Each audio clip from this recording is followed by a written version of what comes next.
प्रिय विद्यार्थीओ, आज आपणे चेप्टर 11 ऑर्गेनिक शुरू करवा जई रह्या छीए।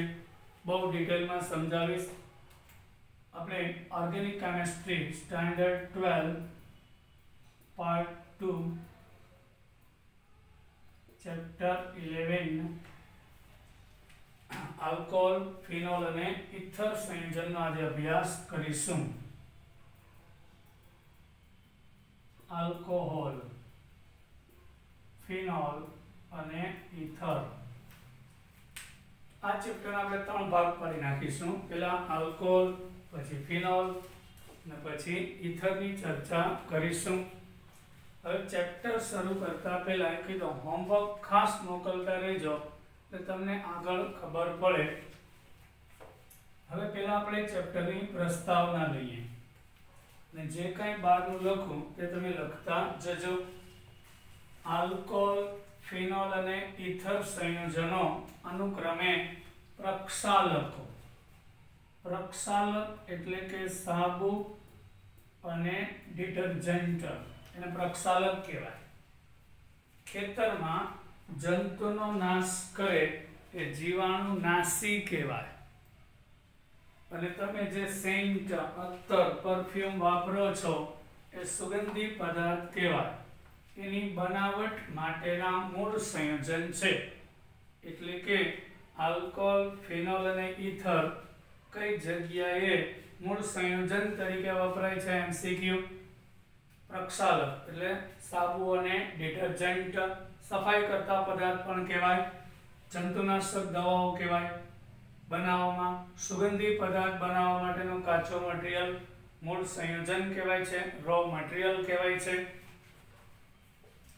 हवे आपणे वन बाय वन लई तमे शीखा के कोईपण हाइड्रोकार्बन संयोजन। पहेली वात तो कार्बन छे ए 4 बंध बनावशे। कार्बनिक संयोजन में कार्बन 4 बंध बनावे छे। ई कई रीते कार्बन नो परमाणु क्रमांक 6 छे, એટલે હિલિયમ પછી 2s2 2p2 થાય, એટલે 2s માં 2 2p માં 2 છે। પણ સહસંયોજક બંધ બનાવવા માટે 4 ઇલેક્ટ્રોન અયુગ્મિત એટલે કે એકી ઇલેક્ટ્રોન હોવા જોઈએ। तो आ माटे 4 अयुग्मित इलेक्ट्रॉन कई रीते प्राप्त थाय एनी बात करिए तो अहींया उत्तेजित थशे। मतलब के एक इलेक्ट्रॉन અહીંથી અહીં જશે એટલે 2s માં 1 અને 2p માં 3। હવે 4 इलेक्ट्रॉन अयुग्मित થઈ ગયા તો ભાગીદારી થાય ત્યારે બે પરમાણુના એક એક ઇલેક્ટ્રોન વપરાય ને। હાઇડ્રોજન પાસે એક ઇલેક્ટ્રોન છે માટે તે एक बंध बनावे छे। कार्बन 4 बंध बनावे तो हाइड्रोजन एक बंध बनावे छे। हवे हाइड्रोकार्बन कोने कहेवाय? तो कार्बन 4 बंध बनावे ने 4 4 क्यां छे? सहसंयोजक। हाइड्रोकार्बन की व्याख्या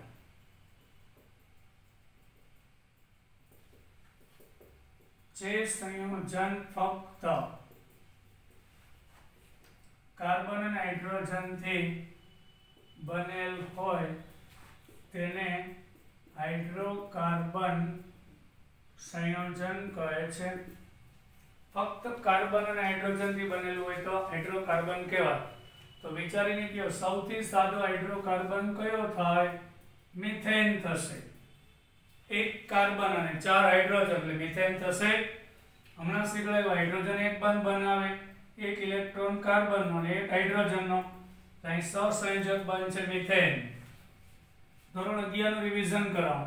इथेन होय तो 2 कार्बन, तो आ कार्बन ना 4 बंध मांथी एक कार्बन साथे बनी गयो तो बाकीना 3 हाइड्रोजन साथे। अहीं एक बंध बनी गयो, बाकीना 3 हाइड्रोजन साथे એટલે इथेन छे। आने आपणे हाइड्रोकार्बन कहेशुं। પછી કાર્બન કાર્બન વચ્ચે દ્વિબંધ હોય તો આલ્કીન બનશે। આ આલ્કેન છે, એમાં કાર્બન કાર્બન એકલ બંધ છે અને દ્વિબંધ હોય તો આલ્કીન, એ પણ હાઇડ્રોકાર્બન કહેવાય। કાર્બન કાર્બન વચ્ચે ત્રિબંધ હોય અને 3 બંધ બની ગયા, ચોથો બંધ હાઇડ્રોજન સાથે, આ પણ હાઇડ્રોકાર્બન કહેવાય. પછી બેન્ઝીન છે, એમાં 6 કાર્બન હોય અને 3 જગ્યાએ એકાંતરે દ્વિબંધ. તો આ બેન્ઝીન છે, એ પણ હાઇડ્રોકાર્બન છે. તો આ કાર્બનના તમે વાત કરીએ, બેન્ઝીનમાં ટોટલ કાર્બન 6 છે. અહીંયા 3 જગ્યાએ દ્વિબંધ હોય, દરેક કાર્બનના 3 બંધ બની ગયા. જો બે સાઈડ જોવાનું, 2 ને 3, એટલે ચોથો બંધ બાકી છે, ત્યાં હાઇડ્રોજન હોય, એટલે બેન્ઝીન છે. એટલે આલ્કેન, આલ્કીન, આલ્કાઇન, આલ્કેન, એટલે કાર્બન કાર્બન એકલ બંધ. આગલું રિવિઝન, દ્વિબંધ હોય તો આલ્કીન, આલ્કાઇન અને આ બેન્ઝીન એરોમેટિક કહેવાય. તમે શીખ્યા કે હાઇડ્રોકાર્બન એક અથવા વધારે હાઇડ્રોજન પરમાણુ અન્ય પરમાણુ વડે વિસ્થાપન થાય તો નવું સંયોજન બને છે. વિસ્થાપન થવું એટલે એકની જગ્યાએ બીજાનું ગોઠવાવું.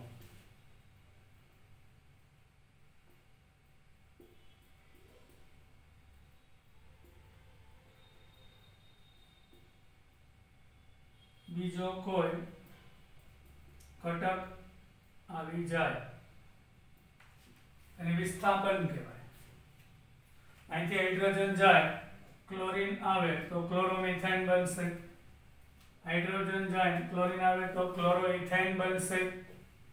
અહીંયા OH આવે તો મિથેનોલ બનશે. અહીંયા OH આવે તો ઇથેનોલ બનશે. મજા આવીને છોકરાઓ? હાઇડ્રોકાર્બનમાં એક અથવા વધારે હાઇડ્રોજન પરમાણુનું અન્ય કોઈ પરમાણુ વડે કે પરમાણુના સમૂહ વડે, એટલે કોઈ એક પરમાણુ હાઇડ્રોજન કે એક કરતા વધારે દૂર થાય, ત્યાં બીજો કોઈ પરમાણુ કે સમૂહ આવી જાય તેને વિસ્થાપન કહેવાય. તો નવું સંયોજન બને છે, જેના ગુણધર્મ અને અનુપ્રયોગો બિલકુલ ભિન્ન હોય છે. દેખીતી વાત છે, મિથેન કરતા ક્લોરોમિથેનના ગુણધર્મ જુદા હોય, મિથેન કરતા મિથેનોલના ગુણધર્મ જુદા હોય છે. જ્યારે એલિફેટિક અને એરોમેટિક હાઇડ્રોકાર્બનમાં, એલિફેટિક હાઇડ્રોકાર્બન એટલે કે આલ્કેન, આલ્કીન અને આલ્કાઇન કહેવાય.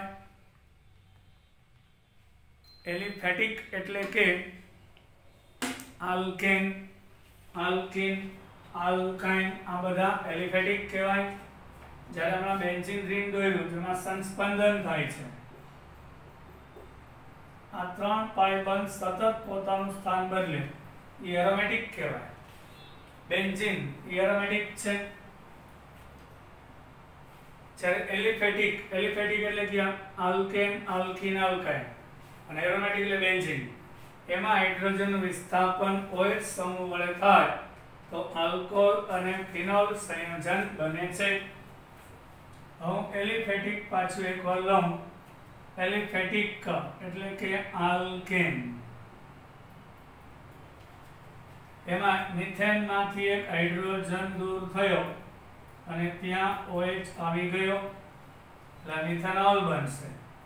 એટલે CH2 ડબલ બોન્ડ CH2 હોય, ઇથિન, એમાં એક હાઇડ્રોજન જઈને OH આવી જાય તો આ વિનાઇલ, આ ઇથિન છે, આ વિનાઇલ આલ્કોહોલ બનશે. આ પ્રોપાઇન છે, એમાં હાઇડ્રોજન જઈને OH આવ્યો એટલે આલ્કોહોલ બનશે. તો આલ્કેન હોય, આલ્કીન હોય કે આલ્કાઇન હોય, એમાં હાઇડ્રોજન દૂર થાય એટલે વિસ્થાપન થાય, એટલે હાઇડ્રોજન દૂર થાય ને OH આવે એટલે વિસ્થાપન કહેવાય, તો આલ્કોહોલ બનશે. પણ બેન્ઝીન રિંગમાં જે હાઇડ્રોજન હોય અને ત્યાં OH સમૂહ દાખલ થાય, આ બેન્ઝીન છે, એમાંથી H દૂર થાય અને OH આવે તો તેને ફિનોલ કહેવાય. એટલે એલિફેટિક ભાગ સાથે, એલિફેટિક એટલે આલ્કેન, આલ્કીન અને આલ્કાઇન સાથે OH હોય તો છોકરાઓ શું કહેશું આપણે તેને? તેને આલ્કોહોલ કહેશું. અને બેન્ઝીન રિંગના કાર્બન સાથે ડાયરેક્ટ OH હશે તો ફિનોલ કહેશું. તો એને ફિનોલ કહેવામાં આવે છે. સમજાઈ ગયું ને બધા? આલ્કેન, આલ્કીન કે આલ્કાઇન માં OH આવે તો આલ્કોહોલ. બેન્ઝીન રિંગ ઉપર ડાયરેક્ટ OH આવે તો ફિનોલ.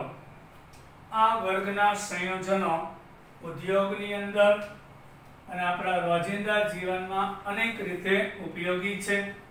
ઇન્ડસ્ટ્રીઝની અંદર આલ્કોહોલ અને ફિનોલ પુષ્કળ ઉપયોગ થાય. એ સિવાય આપણા રોજિંદા જીવનમાં આપણે હમણાં જોઈએ અનેક રીતે ઉપયોગી છે. શું તમે ક્યારે નોંધ લીધી છે? લાકડાના ફર્નિચરને પોલિશ કરવામાં આવતો સ્પિરિટ એ મુખ્યત્વે હાઇડ્રોક્સિલ સમૂહ ધરાવતો ઇથેનોલ છે. એટલે CH3CH2OH એને ઇથેનોલ કહેવાય.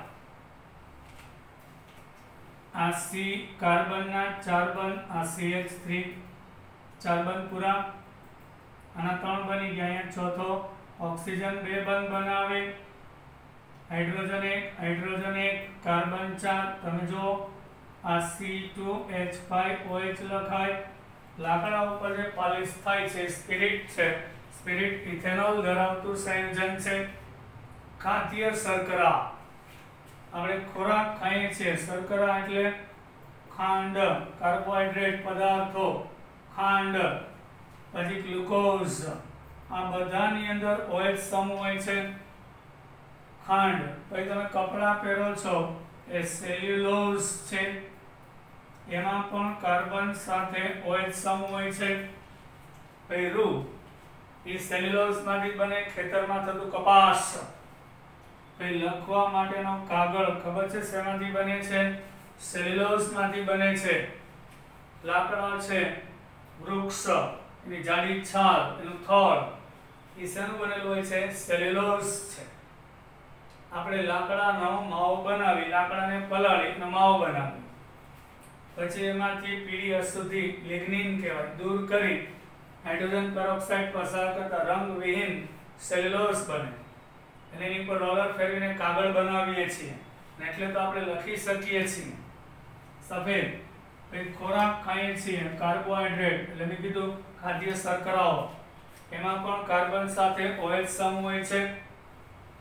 તમે થોડા સમય માટે કાગળ વિનાના જીવનનો વિચાર કરો તો જ્યારે કોઈ નોટબુક, પુસ્તક, સમાચાર પત્ર, આ બધું સેલ્યુલોઝ માંથી બનેલું હોય ને સેલ્યુલોઝ છે એમાં કાર્બન સાથે OH સમૂહ. ચલણી નોટો, ચેક, આપણા સર્ટિફિકેટ, પ્રમાણપત્ર વગેરે ના હોય. ફોટોગ્રાફ્સ, આપણે જે ફોટો પાડી જે કાગળ ઉપર જ હોય છે, ફોટોગ્રાફીનું પેપર, રસપ્રદ વાર્તા ધરાવતા સામયિક એટલે મેગેઝિન આપણા જીવનમાંથી અદ્રશ્ય થઈ જશે ત્યારે વાસ્તવમાં દુનિયા કંઈક જુદી જ હશે. હવે આપણે આલ્કોહોલની વાત કરીએ. હવે આલ્કોહોલ બધાને મગજમાં બેસી ગયું. બેન્ઝીન રિંગ ઉપર OH હોય તો ફિનોલ કહેવાય, પણ આલ્કેન, આલ્કીન અને આલ્કાઇનમાં કાર્બન સાથે OH હોય તો એને આલ્કોહોલ કહેવાય. આલ્કોહોલમાં એક અથવા વધારે OH સમૂહ હોઈ શકે. એલિફેટિક એટલે કે આલ્કેન, આલ્કીન અને આલ્કાઇન એને એલિફેટિક કહેશું. અને જ્યાં એરોમેટિક શબ્દ આવશે ત્યાં બેન્ઝીન આવશે. તો એલિફેટિક પ્રણાલીના મિથેનોલ કાર્બન પરમાણુ સાથે સીધા જોડાયેલા હોય. હમણાં કીધું મિથેનોલ આપણે દોરીને પણ જોયું. આ CH3 આમ શું કામ છે? કાર્બન 4 બંધ બનાવે, હાઇડ્રોજન 1, ઓક્સિજન 2, કાર્બનિક સંયોજનની અંદર એ ફાઇનલ છે. કાર્બન 4 બંધ બનાવે, હાઇડ્રોજન 1, ઓક્સિજન 2, હાઇડ્રોજન 1, આ મિથેનોલ છે. એમાં જે આલ્કેન એટલે કાર્બન છે, આલ્કેન છે ને મિથેનનો ભાગ છે. એમાં હાઇડ્રોજનનું વિસ્થાપન થઈને બન્યું એટલે આલ્કેનમાં હાઇડ્રોજનનું વિસ્થાપન થયું એટલે હાઇડ્રોજન દૂર થાય હોય ચાલે વિસ્થાપન કહેવાય. તો એ આલ્કોહોલ બનશે. એમાં આલ્કેન એટલે એલિફેટિક પ્રણાલી સાથે, એલિફેટિક એટલે કે આલ્કેન હોય કે આલ્કીન હોય કે આલ્કાઇન હોય, એમાં હાઇડ્રોજનનું વિસ્થાપન OH વડે થાય તો એને આલ્કોહોલ કહેશું. જ્યારે એરોમેટિક એટલે બેન્ઝીન રિંગમાં કોઈ પણ એક હાઇડ્રોજન જાય અને બેન્ઝીન રિંગના કાર્બન સાથે સીધો OH જોડાય તો આપણે એને ફિનોલ કહેવાય, અને આલ્કોહોલ ના કહેવાય. આ એરોમેટિક ભાગ છે. આ એલિફેટિક ભાગ સાથે OH જોડાય તો આલ્કોહોલ, બેન્ઝીન રિંગ સાથે OH જોડાય તો ફિનોલ. એરોમેટિક પ્રણાલી એટલે બેન્ઝીન રિંગ એમાં OH આવ્યું. જો આ C6H5 કઈ રીતે, અહીંયા 6 કાર્બન છે, અહીં 3 જગ્યાએ દ્વિબંધ છે, અહીંયા OH, અહીંયા આગળ જે H હતો એ દૂર થયો, અહીંયા OH આવી ગયો એટલે 6 કાર્બન, 1 2 3 4 અને 5 હાઇડ્રોજન અને એક OH સમૂહ આવી ગયો. કાર્બનના 4 બંધ થાય, મેં કીધું ફાઇનલ છે. જો 1 2 3 અને 4 હાઇડ્રોજનનો એક જ થાય, ઓક્સિજનના 2 બંધ થાય પણ સાચું. જો એક આ બાજુ એક આ બાજુ, આ તો બંધારણ પણ આવડવું જોઈએ. તો આપણે ટૂંકમાં આમ લખી ડાયરેક્ટ બુક મુજબ, બેન્ઝીન રિંગ ઉપર OH, આ ફિનોલ છે, ઘણીવાર ચકેડું કરીને OH હોય ફિનોલ છે, એટલે એરોમેટિક પ્રણાલી સાથે સીધો OH જોડાય તો આપણે એને ફિનોલ તરીકે ઓળખીએ છીએ. હવે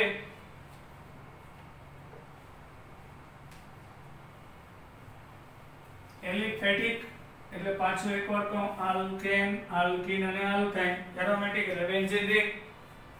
હાઇડ્રોકાર્બનમાં હાઇડ્રોજન વિસ્થાપન આલ્કોક્સી અથવા તો એરાઇલોક્સી સમૂહ વડે થાય તો અન્ય વર્ગ પ્રાપ્ત થાય છે, જેને આપણે ઇથર કહીશું.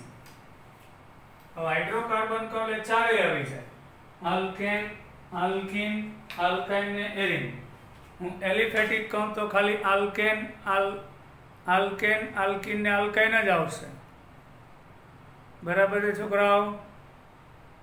હવે આપણે વાત કરીએ તો સૌ પ્રથમ હાઇડ્રોકાર્બન, પછી આલ્કેન હોઈ શકે, આલ્કીન હોઈ શકે, આલ્કાઇન હોઈ શકે, ત્રિબંધ વાળો કાર્બન કાર્બન, દ્વિબંધ હોય તો આલ્કીન, ત્રિબંધ આલ્કાઇન, એકલ બંધ આલ્કેન, અને બેન્ઝીન રિંગ તો એરોમેટિક, એ પણ હાઇડ્રોકાર્બન.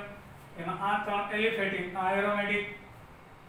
એમાં આલ્કોક્સી આ શીખડાવવાનું, OR છે, યાદ રાખજો, એને આલ્કોક્સી કહેવાય. અહીંયા OCH3 હોય તો એને મિથોક્સી કહેવાય. પછી OCH2CH3 હોય તો ઇથોક્સી કહેવાય. OCH3 એટલે મિથોક્સી, OCH2CH3 હોય તો ઇથોક્સી, આલ્કોક્સી. પછી OR, OAR, AR એટલે એરાઇલ સમ તો એને એરોક્સી કહેવાય. અને O સાથે બેન્ઝીન રિંગ હોય તો આને ફિનોક્સી કહેવાય, એરોક્સી. અને બેન્ઝીન રિંગ હોય તો ફિનોક્સી એટલે એરાઇલોક્સી, ARO. બેન્ઝીન રિંગ ઉપર ખાલી ઓક્સિજન તો એરાઇલોક્સી કે એરોક્સી. અને આલ્કાઇલ સાથે O હોય આ રીતે CH3 અને O, આ ભાગ જોડાશે તો એ CH3O મિથોક્સી, તો એ આલ્કોક્સી. આલ્કાઇલ ભાગ સાથે ઓક્સિજન તો આલ્કોક્સી. એમાં પર્ટિક્યુલર R વાળો ભાગ મિથાઇલ હોય તો મિથોક્સી, ER વાળો ભાગ ઇથાઇલ હોય તો ઇથોક્સી. ઇથોક્સી ની વાત કરીએ તો CH3, CH2 અને O હોય છે તો આ ઇથોક્સી થયો. આ એરાઇલોક્સી, ફિનોક્સી હોય છે. હવે હાઇડ્રોકાર્બનમાં રહેલા હાઇડ્રોજન વિસ્થાપન કાં આલ્કોક્સી ભાગ વડે કાં એરાઇલોક્સી ભાગ વડે થાય તો એક અન્ય વર્ગ પ્રાપ્ત થાય છે, જેને આપણે ઇથર કહેશું. ઇથર એટલે કે ઓક્સિજનની બંને બાજુએ, બરાબર, ઓક્સિજનની બંને બાજુએ હાઇડ્રોકાર્બન ભાગ હોય એને ઇથર કહેવાય. આલ્કોહોલમાં શું હોય, એક બાજુ હાઇડ્રોકાર્બન ભાગ એલિફેટિક ને એક બાજુ હાઇડ્રોજન, તો આ આલ્કોહોલ છે. પછી બેન્ઝીન રિંગ ઉપર OH હોય તો એ ફિનોલ છે, પણ ઓક્સિજનની બંને બાજુ હાઇડ્રોકાર્બન ભાગ આવી જાય. કઈ રીતે? આ મિથેન છે, એમાંથી હાઇડ્રોજનનું વિસ્થાપન તો એકની જગ્યાએ બીજાનું આવું H જાય અને OCH3 આવે એટલે મિથોક્સી આવ્યું. એટલે ઓક્સિજનની બે બાજુ હાઇડ્રોકાર્બન ભાગ આવી ગયા તો આને આપણે ઈથર કહેશું. એટલે આલ્કોહોલ, ફિનોલ અને ઈથર આ ચેપ્ટરના 3 ભાગ થયા અને આને ટૂંકમાં ધોરણ 9 મુજબ 10 મુજબ ડાયમિથાઇલ ઈથર કહેશું. બરાબર, ડાયમિથાઇલ ઈથર. પછી બેન્ઝીન રિંગમાં હાઇડ્રોજન જઈને OCH3 આવે તો મિથાઇલ ફિનાઇલ ઈથર. આગળ નામકરણમાં શીખડાવીશ. મિથાઇલ ફિનાઇલ ઈથર આવે. આ રીતે ઈથર બને. ઓક્સિજનની બે બાજુ હાઇડ્રોકાર્બન ભાગ આવે તો એને ઈથર કહેવાય. ઈથર એવું સંયોજન છે કે જે કોઈ પણ આલ્કોહોલ અથવા ફિનોલના હાઇડ્રોક્સિલ સમૂહના હાઇડ્રોજન પરમાણુનો આલ્કાઇલ અથવા એરાઇલ વડે વિસ્થાપનથી પણ બને છે. જેમ કે આપણે મિથેનોલ લઈએ, એમાંથી હાઇડ્રોજન જાય અને ધારો કે કોઈ આલ્કાઇલ ભાગ આવે તો પણ ઈથર બનશે. ફિનોલ છે, એમાં OH માંથી બંધ તૂટે, હાઇડ્રોજનની જગ્યાએ કોઈ આલ્કાઇલ ભાગ આવે તો પણ ઈથર બનશે. એમ એટલે બીજી રીતે ઈથર એવું સંયોજન છે ફિનોલ હાઇડ્રોક્સિલનું હાઇડ્રોજનનું વિસ્થાપન આલ્કાઇલ કે એરાઇલ વડે થાય. બરાબર, જેમ કે આ મિથેનોલ છે, એમાંથી H જાય ત્યાં બેન્ઝીન રિંગ આવી જાય તો શું બનશે? મિથાઇલ ફિનાઇલ ઈથર બનશે. આ એકમમાં આપણે 3 વર્ગ જેવા કે અહીં ચેપ્ટરની પ્રસ્તાવના પૂરી થઈ. આ ચેપ્ટરમાં આપણે 3 પ્રકારના સંયોજનો ડિટેલમાં ભણીશું. આલ્કોહોલ, ફિનોલ અને ઈથરનો અભ્યાસ કરીશું. આલ્કોહોલ, ફિનોલ અને ઈથર. હવે સૌપ્રથમ આપણે આ સંયોજનનું પદ્ધતિસર વર્ગીકરણ અને તેના અભ્યાસને, એટલે આ જે સંયોજન ભણ્યા ચેપ્ટરના 3 ભાગ, એટલે પ્રસ્તાવના પૂરી થઈ, વર્ગીકરણ ક્લાસિફિકેશન, તેના અભ્યાસને પદ્ધતિસરનો અને સરળ બનાવે. કારણ કે કોઈ પણ સંયોજનનું વર્ગીકરણ કરવાથી સરળતા વધી જાય છે. એટલે એ સંયોજનનું બંધારણ, તેની પ્રક્રિયાઓ સમજવામાં મદદરૂપ થાય છે.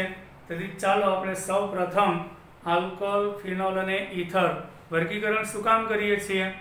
આપણા અભ્યાસને પદ્ધતિસર અને સરળ બનાવવા માટે. તો પહેલાં આપણે આલ્કોહોલ, ફિનોલ અને ઈથરના વર્ગીકરણની ચર્ચા કરીએ. તેમાં સૌથી પહેલાં આલ્કોહોલનું વર્ગીકરણ જોઈએ. આલ્કોહોલ સંયોજન મોનો, ડાય, ટ્રાય અથવા પોલીહાઇડ્રિક આલ્કોહોલ સંયોજનમાં વર્ગીકૃત થાય. પોલી એટલે ઘણા, મોનો એટલે 1, ડાય એટલે 2, ટ્રાય એટલે 3.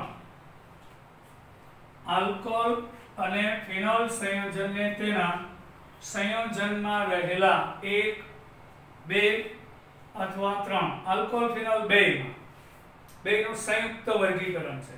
એટલે જે આલ્કોહોલમાં કે ફિનોલમાં એક જ OH સમૂહ હોય તો આપણે એને મોનોહાઇડ્રિક કહેશું, એક OH ધરાવતો. જે આલ્કોહોલમાં 2 OH હોય તો એને ડાયહાઇડ્રિક કહેશું, 3 હોય તો ટ્રાયહાઇડ્રિક કહેશું, અને 2 કે 2 કરતા વધારે હોય એ બધા માટે પોલી એટલે ઘણા, પોલીહાઇડ્રિક સંયોજન કહેશું. હા, આલ્કોહોલમાં પણ 1 કરતા વધારે OH હોઈ શકે અને ફિનોલમાં પણ હોઈ શકે. 1, 2 અથવા 3 મોનો, ડાય, ટ્રાય અથવા પોલી વર્ગીકૃત કરી શકાય. હવે મોનોહાઇડ્રિક કોને કહેવાય? આ કાર્બન અહીંયા CH3, CH2 અને OH છે. આ ભૂલતા નહીં, કાર્બનના 4 બંધ, હાઇડ્રોજનનો 1, આના 4, 1 2 બધી બાજુ જોવાનું, ઓક્સિજનના 2, આ ઇથેનોલ છે, ટૂંકમાં લખ્યું C2H5 અને OH છે, ઇથેનોલ છે, એમાં OH સમૂહ 1 છે માટે એને મોનોહાઇડ્રિક આલ્કોહોલ કહેશું. ફિનોલ નહીં કહીએ, શું કામ? હાઇડ્રોકાર્બન ભાગ છે, હમણાં કીધું આલ્કેન છે, એમાં OH છે એટલે આલ્કોહોલ થશે, ફિનોલ ના કહેવાય. હવે અહીં તમે જો ડાયહાઇડ્રિક આલ્કોહોલ છે, આનું નામકરણ આપણે આગળ જોશું. તમને વિચાર આવે સાહેબ આનું નામ શું? નામ આગળ શીખવાડીશ તમને. આ ઇથેનોલ છે, એ મોનોહાઇડ્રિક આલ્કોહોલ છે. અહીં તમે જો કાર્બનના 4 બંધ થાય તો 1 2 3 4, 1 2 3 4, ઓક્સિજનના 2 ને ટૂંકમાં CH2H લખાય. આ છે ઇથિલિન ગ્લાયકોલ છે. આ બધું આગળ આપેલું છે, ઇથિલિન ગ્લાયકોલ. આ એક જ સંયોજનના 2 OH છે એટલે ડાયહાઇડ્રિક છે અને આલ્કોહોલ કહેશું. શું કામ? આ ભાગ છે આલ્કેન છે, એલિફેટિક છે, બેન્ઝીન રિંગ નથી એટલે આલ્કોહોલ છે, ડાયહાઇડ્રિક આલ્કોહોલ છે. અહીં આપણે વાત કરીએ કે 3 કાર્બન છે અને ત્રણેયમાં એક OH સામે. આના 3 બંધ બની ગયા હાઇડ્રોજન, આના 2 બની ગયા 2 હાઇડ્રોજન, 2 બની ગયા 2 હાઇડ્રોજન. આ ટ્રાયહાઇડ્રિક આલ્કોહોલ છે, આ પણ હાઇડ્રોકાર્બન ભાગ છે. આ ગ્લિસરીન છે, આપણે મોઢામાં ચાંદા પડીએ તો જે દવા લગાડીએ તે ગ્લિસરીન, એને ગ્લિસરીન પણ કહેવાય કે ગ્લિસરોલ પણ કહેવાય. આ ગ્લિસરીન છે, આ ટ્રાયહાઇડ્રિક આલ્કોહોલ છે. હવે એટલે પેલ આલ્કોહોલ અને ફિનોલનું વર્ગીકરણ શેના આધારે? તેમાં રહેલા OH સમૂહની સંખ્યાને આધારે. જો આલ્કોહોલ કે ફિનોલમાં એક જ OH હોય તો મોનોહાઇડ્રિક કહેવાય, 2 OH હોય એક જ અણુમાં તો ડાયહાઇડ્રિક કહેવાય, 3 OH હોય તો ટ્રાયહાઇડ્રિક કહેવાય, અને ઘણા બધા 2 કે 2 કરતા વધારેને પોલીહાઇડ્રિક કહેવામાં આવે છે. હવે આપણે ડિટેલમાં જઈએ તો મોનોહાઇડ્રિક સંયોજન જે હાઇડ્રોક્સિલ સમૂહ જે કાર્બન સાથે જોડાયેલો છે તેના સંકરણને આધારેનું પાછું વર્ગીકૃત કરવામાં આવે છે. એટલે મોનોમાં પણ અંદર જશું.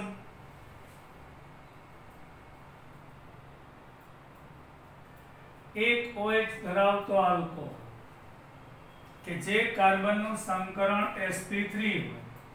એ કેમ ખબર પડે? આપણે ભણી ગયા આ કાર્બનના 4 4 બંધ સિગ્મા હોય એટલે એની બોન્ડિંગ પેર 4 થઈ. હવે કાર્બનના 4 ઇલેક્ટ્રોન બંધમાં વપરાઈ જાય એટલે એની લોન પેર 0 છે તો x ની કિંમત 4 આવે એટલે એનું સંકરણ sp3 કહેવાય. એટલે sp3 સંકરણ ધરાવતા કાર્બન ઉપર OH હોય એવા સંયોજન sp3 સાથે જોડાયેલા તેને નીચે મુજબ વર્ગીકૃત થાય. પ્રાથમિક, દ્વિતીયક અને તૃતીયક આલ્કોહોલ કહેવામાં આવે છે. હવે ખાસ ધ્યાન આપજો, આપણે ચેપ્ટરની વાત કરીએ છીએ. તમને sp3 સંકરણ સમજાઈ ગયું ને? આ મિથેનોલ છે, એમાં કાર્બનનું સંકરણ પૂછાય તો sp3 છે. કેમ? આ કાર્બનના 4 4 બંધ સિગ્મા છે એટલે બોન્ડિંગ પેર 4 લેવાની, લોન પેર 0 એટલે કાર્બન પાસે 4 ઇલેક્ટ્રોન થાય, 4 વપરાઈ ગયા એટલે અબંધકારક એકેય નથી એટલે એના આધારે સંકરણ sp3 થશે.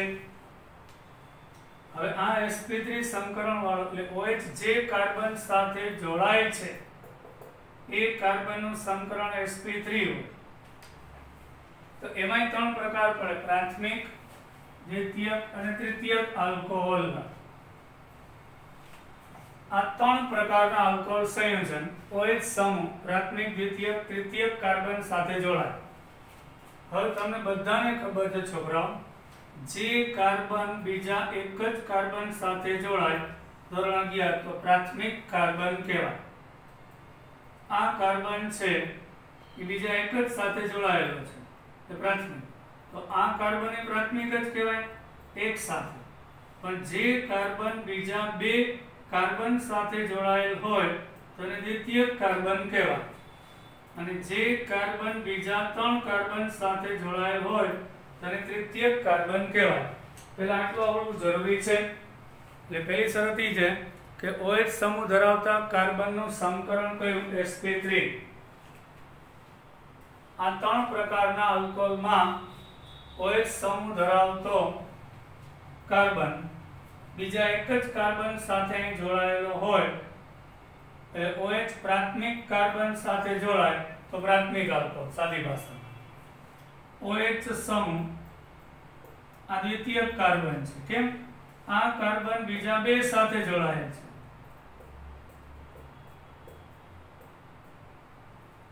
આ કાર્બન બીજા બે કાર્બન સાથે જોડાયેલ છે એટલે દ્વિતીયક કાર્બન.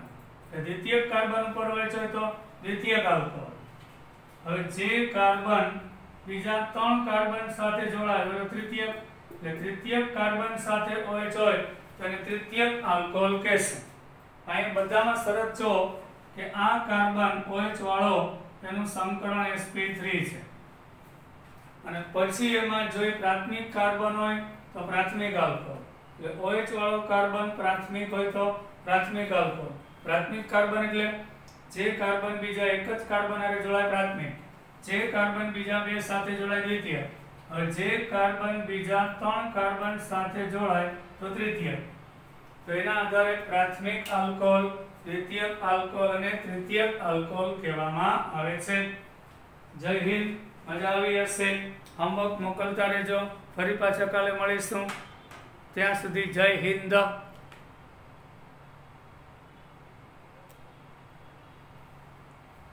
પાછું એકવાર જોઈ લઈએ.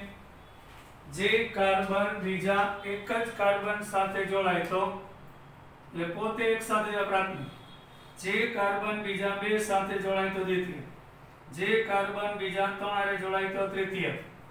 અહીંયા પ્રાથમિક કાર્બન ઉપર હોય પ્રાથમિક આલ્કોહોલ, આ દ્વિતીય કાર્બન છે. કેમ? આ કાર્બન બીજા બે હારે જોડાયેલો છે, એના 4 બંધ થયા, આના 4 બંધ, આના 4 બંધ થાય, H લખ્યો છે, OH 1 2 3 ને 4 sp3 સંકરણ. આ કાર્બન બીજા બે હારે એટલે દ્વિતીય કાર્બન. આ કાર્બન છે બીજા 3 હારે જોડાયેલો છે પોતે, તૃતીય કાર્બન એની ઉપર હોય એટલે તૃતીયક આલ્કોહોલ કહેશું. અને સંજ્ઞામાં ડિગ્રી લખાય છે 1 ડિગ્રી, 2 ડિગ્રી એટલે દ્વિતીયક, 3 ડિગ્રી એટલે તૃતીયક કહેવામાં આવે છે. આવા આલ્કોહોલના પ્રકાર જોયા: પ્રાથમિક આલ્કોહોલ, દ્વિતીયક આલ્કોહોલ અને તૃતીયક આલ્કોહોલ. જય હિન્દ છોકરાઓ.